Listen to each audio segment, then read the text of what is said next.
Assalamualaikum warahmatullahi wabarakatuh. Salam sejahtera bagi kita semua. Kami dari kelompok 3 di dalam tugas untuk perilaku organisasi. Kami akan membahas mengenai dinamika kelompok. Untuk materi yang pertama akan saya bahas, yaitu nama saya Luki Dihartanto, NIM 20340029. Yang pertama ada teori pembentukan kelompok, yaitu menurut George Homans.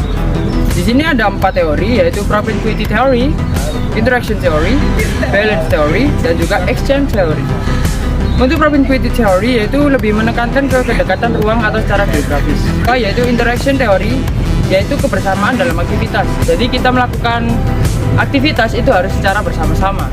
Yang ketiga ada balance theory. Balance theory yaitu kesamaan sikap dan juga nilai. Jadi kita memiliki sikap yang sama, meskipun nggak sama semua ya, tapi setidaknya ada kesamaan sikap dan juga adanya nilai yang sama juga antar setiap karyawan.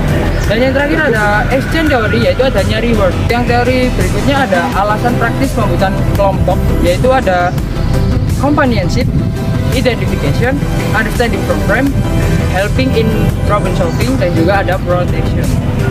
Untuk yang companionship itu mengacu pada bagi individu menghabiskan waktu melakukan berbagai kegiatan maupun aktivitas secara bersama-sama. Jadi semua kegiatan, semua proyek, semua tugas kita kerjakan bersama-sama antar kelompok. Jadi kita tidak mengerjakan individu. Mungkin contohnya yaitu suatu proyek besar, kita pasti mengerjakannya secara bersama-sama.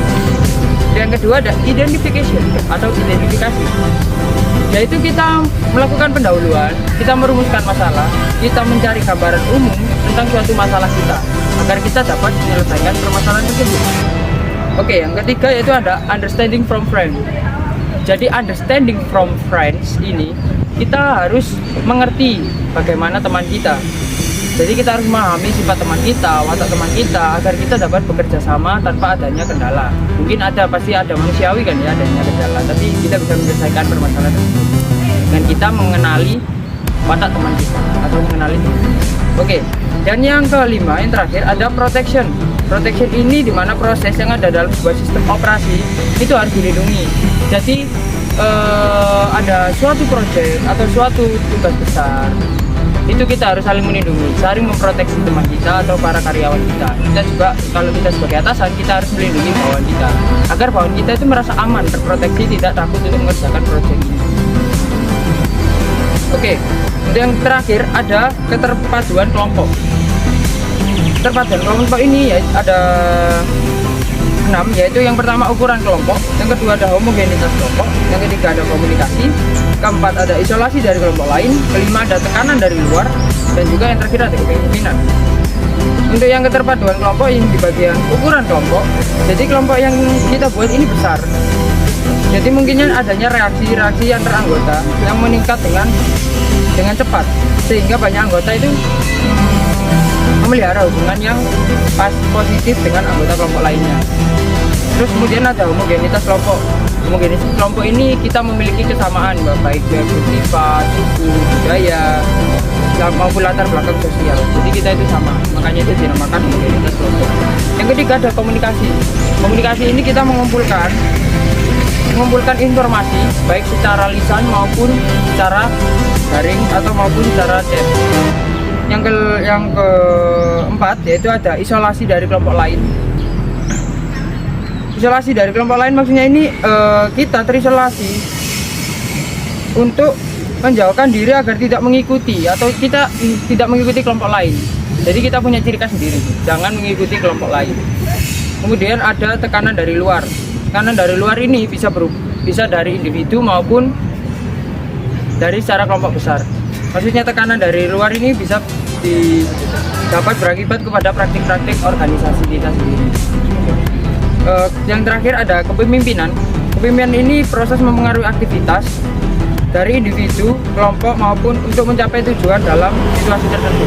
Jadi dalam menyelesaikan situasi tertentu, kita membutuhkan seorang pemimpin supaya tugas kita itu terorganisir, tujuan kita terorganisir dengan adanya pemimpin.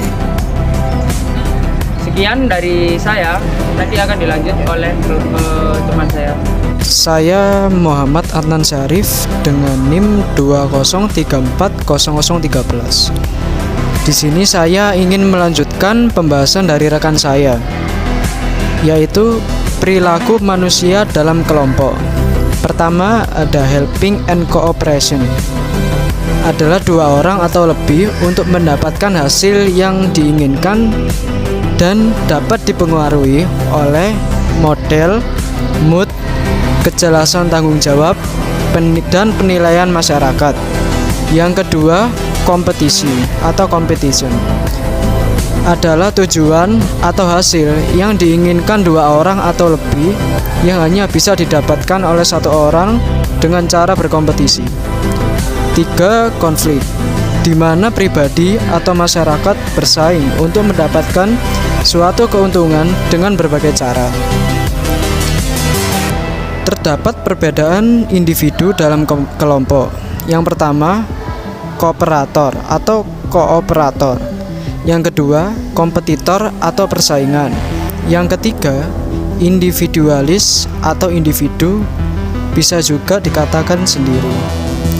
Baik, pembahasan selanjutnya akan dilanjutkan oleh rekan saya. Ciri komparator: menolak segala bentuk persaingan, menyadari perbedaan individu, berhasrat untuk meningkatkan diri dan rekan kerja, lebih memilih bekerja sama.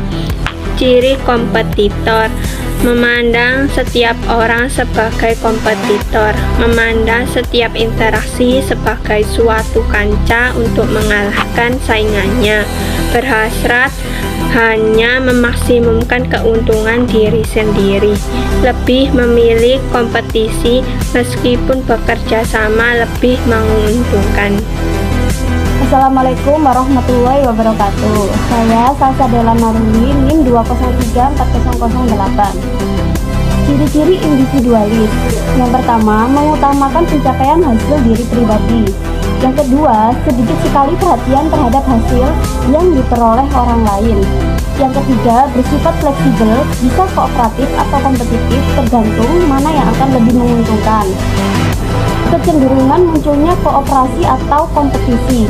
Yang pertama, tipe individu. Yang kedua, reciprocity atau timbal balik. Yang ketiga, motivasi atau intensi orang lain atau atribusi. Yang keempat, baik atau buruknya komunikasi. Yang kelima, keterpaduan kelompok.